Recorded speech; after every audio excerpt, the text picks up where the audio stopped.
नमस्कार, मी ॲडव्होकेट सीमा तेलंगे यवतमाळवरून आलेले आहे. मी गेल्या काही वर्षापासून यवतमाळला सावकारग्रस्त शेतकरी आणि आत्महत्याग्रस्त शेतकऱ्यांच्या विषयावरती काम करते. सोबतच महिला हक्क आणि महिलांच्या समुपदेशन किंवा महिलांच्या अधिकारांवरती कायदेविषयक अवेअरनेस असे प्रोग्राम्स घेत असते. गेल्या काही वर्षामध्ये यवतमाळ जिल्ह्यात शेतकऱ्यांच्या आत्महत्या होण्याचे प्रमाण वाढलं. यामागे अनेक इश्यूज आहेत. एक किंवा दोन इश्यू सांगू शकत नाही आपण शेतकरी आत्महत्येच्या मागे, पण गेल्या एका वर्षात यवतमाळ जिल्ह्यामध्ये भयंकर आत्महत्या होत आहे. पण या मागची काही पार्श्वभूमी अनेक वर्षापासून असेल, पण मागच्या काही दिवसांमध्ये एक दोन प्रकरणं माझ्या फार प्रकर्षाने लक्षात आली की जी धनदांडगी लोक यवतमाळ शहरातली म्हणा किंवा राजकारणी लोक म्हणा मोठ्या प्रमाणात शेतकऱ्यांची जमीन हडपण्याचं काम करतात. त्यातलं एक प्रकरण 2020 मध्ये माझ्या निदर्शनास आलं आणि ती बऱ्याच दिवसांपासून मी खालच्या कोर्टामध्ये सिव्हिल कोर्टात आणि डिस्ट्रिक्ट कोर्टात चालवते. प्रेस नोटमध्ये मी तुम्हाला सविस्तर डिटेल दिलेलं आहे त्या केसबद्दल, बट काही डॉक्युमेंट्स पण प्रोव्हाइड केलेले आहेत की जेणेकरून तुम्हालाही त्या आधारे जरा रिलायबल असं काही माहिती कायदेशीर मिळू शकेल या अनुषंगाने दिलेली आहे. 2020 मध्ये बिरसा मुंडा सुतगिरणीच्या नावाखाली एक भुरबा कोवे नावाच्या कोलाम समाजाच्या देवधरी इथल्या शेतकऱ्याची जमीन आमच्या इथले आमदार, तेव्हा तर आमदार होते, आता तर ते मंत्रीच झाले, अशोकरावजी उईके हे आदिवासी विकास मंत्री आहेत आणि जमीन पण कोलाम समाजाची, ते पण आदिवासीच आहेत. त्यांची जमीन त्यांनी हडप केली आणि त्यावर सुतगिरणीचं उद्घाटन घेतलं. उभ्या पिकामध्ये JCB टाकले. काही दिवस त्या लोकांना कोणाचा आधार मिळाला नाही. मग त्यानंतर ते माझ्याकडे आले की ताई, शेतकऱ्यांच्या प्रश्नावर तुम्ही काम करताना आमची अशी परिस्थिती झाली आहे. मग आम्ही सखोल त्याची माहिती काढली. माहिती काढल्यानंतर मला असं कळलं की भुरबा कोवे नावाचे एक कोलाम समाजाचा माणूस 1951 पासून शेतीवैती करत होता. त्याचे डॉक्युमेंट्स मी तुम्हाला प्रोव्हाइड केलेले. त्यामध्ये तुम्हाला स्पेसिफिकली मेन्शन केलेलं दिसेल की 51 पासून भुरबा कोवेला ही जमीन वहिवाटदारीने मिळालेली होती. एक देशमुख कुटुंबियांची जमीन होती, फार जुनी जमीन, पण ती कुळवहिवाटीमध्ये त्यांना मिळाली. आणि अतिशय अशिक्षित कुटुंब आहेत, म्हणजे खूप गरीब लोक आहेत ते, त्यांची 2 वेळची जेवायची सोय राहणार नाही अशी लोक आहेत. तर त्या लोकांनी त्या जमिनीवर स्वतःचा फेरफार किंवा हे सगळे डॉक्युमेंट्स तयार केलेले नव्हते, परंतु ते वैतीमध्ये होते. 2013 मध्ये त्या आपल्याकडे डिजिटल सातबारे आले. 13-14 मध्ये डिजिटल फॉर्मेशन झालं सगळ्या डॉक्युमेंट्सचं. आणि ओनरशिप आणि पजेशनचे 2 जे कॉलम होते, पूर्वी हार्ड कॉपी असायची, आपल्याला सर्टिफाईड कॉपी तलाठी द्यायचा, तेव्हा ओनरशिप आणि सातबारा पजेशन दोघांचीही नावं मेन्शन केलेली असायची. परंतु त्यांनी काय केलं की जेव्हापासून डिजिटल सातबारा झालं तर फक्त ओनरशिपचं नाव ठेवलं आणि जे पजेशन कुळवहिवाटदार वगैरे जे काही होते त्यांचे नाव हटवली सातबाऱ्याचं. आणि नेमका त्या गोष्टीचा फायदा घेत तलाठ्यांची संगनमत करून एक रोड टच असलेली हायवेची जमीन, जी आज 40-45 लाख रुपये एकरची जमीन आहे, ती जमीन या उईके साहेबांनी त्या शेतकऱ्यांच्या माहीत नसताना, त्यांना काहीच माहिती नाही, ते बिचारे आपले वैती करून राहिले, उत्पन्न घेत होते. उभ्या पिकात JCB टाकून ते शेत पूर्ण प्लेन केलं आणि तिथे सुतगिरणीचं उद्घाटन घेतलं आणि याला प्रचंड मारलं. गरिबांना मारल्यानंतर ते मग आमच्याकडे आले आणि म्हटलं की ताई, आम्हाला काहीतरी कागदपत्र काढून न्याय द्या. मग ते सगळं डिटेल्स घेतलं. आम्ही त्यांच्या विरुद्ध तक्रार दिली पोलीस स्टेशनला. तक्रार दिल्यानंतर 3 दिवस शेतकऱ्यांना पोलीस स्टेशनच्या भोवताल फिरवलं. कोणी त्याची तक्रार सुद्धा नोंदवून घेतलेली नाही. प्रचंड मारहाण भाडोत्री गुंडाच्या हाताने त्यांच्या शेतात जाऊन, त्यांच्या घरावर जाऊन मारहाण करणं आणि ती जमीन ताब्यात घेऊन तिथे सुतगिरणी वसवण्याच्या हिशोबाने त्यांनी प्रयत्न केले होते. पण रेकॉर्ड पाहिल्यानंतर आमच्या लक्षात आलं की हे संपूर्ण रेकॉर्ड 50 वर्षापासून त्यांच्या नावावर आहे आणि ते माहिती करत आहेत, कुळवहिवाटदारीने त्यांना जमीन मिळालेली आहे. असं असताना जुना मालक जे ओनरशिपमध्ये होते, खूप 50 वर्षापूर्वीची जे ओनरशिप आहे, त्यांची कुठली तरी वारस त्यांनी ट्रेस केले आणि वारसांकडनं कपोल कल्पित खोटी अशी खरेदी करून घेतली. आणि त्या खरेदीचा जो लिमिटेशन असतो फेरफार घेण्याचा, तो 15-20 दिवसाचा लिमिटेशन आहे, तो सुद्धा फॉलो न करता लगेच फेरफार घेऊन लगेच नावाने खरेदी करून घेतली. बरं, या गोष्टी संदर्भात आम्ही तत्कालीन न्यायालयामध्ये केस दाखल केली. सिव्हिल कोर्ट राळेगावला केस दाखल केली. तिथे आम्ही त्यांच्या विरुद्ध मनाई हुकूम घेतला की ते आमच्या शेतात घुसू शकत नाही. प्रचंड मारहाण केली. तुमच्या इथे तुम्हाला मी दिलेल्या डॉक्युमेंट्समध्ये एक FIR रिपोर्ट दिसेल, जो आमदार अशोक उईकेंच्या विरुद्ध आहे. त्याची तारीख तुम्हाला सांगू इच्छिते मी. 26/6/2020 हा रिपोर्ट आहे.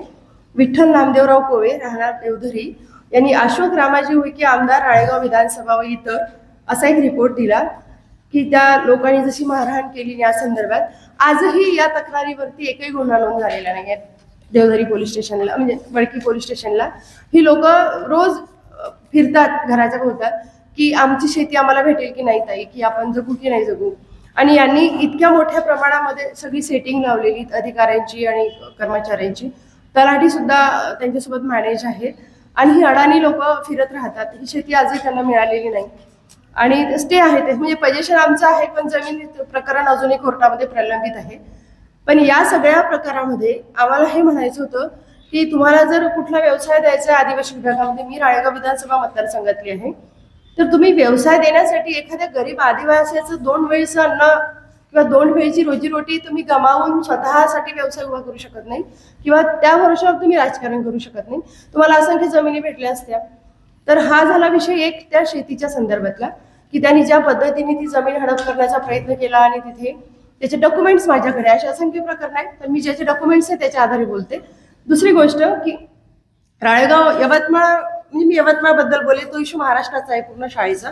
आदिवासी आश्रमशाळा आहे, ज्या आदिवासी आश्रमशाळेमध्ये कंत्राटी कर्मचाऱ्यांच्या भरत्या केल्या, शिक्षकांच्या भरत्या केल्या कंत्राटी, स्पोर्ट टीचर म्हणून त्यांनी कंत्राटी भरले, सोबत चौकीदार कंत्राटी भरले.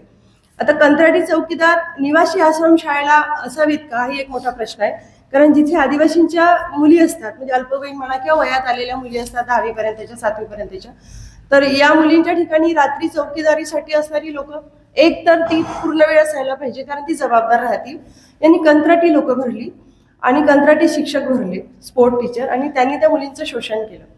बरं, त्या मुलींनी वारंवार तक्रारी केल्या डिपार्टमेंटकडे, महिला आयोगाकडे नाही केली. त्यांनी पहिली तक्रार केली त्यांच्या तिथल्या वॉर्डन आहे इंगोले मॅडम, त्यांना तक्रार केली आणि मग त्या मॅडमनी ती तक्रार HMला कळवली.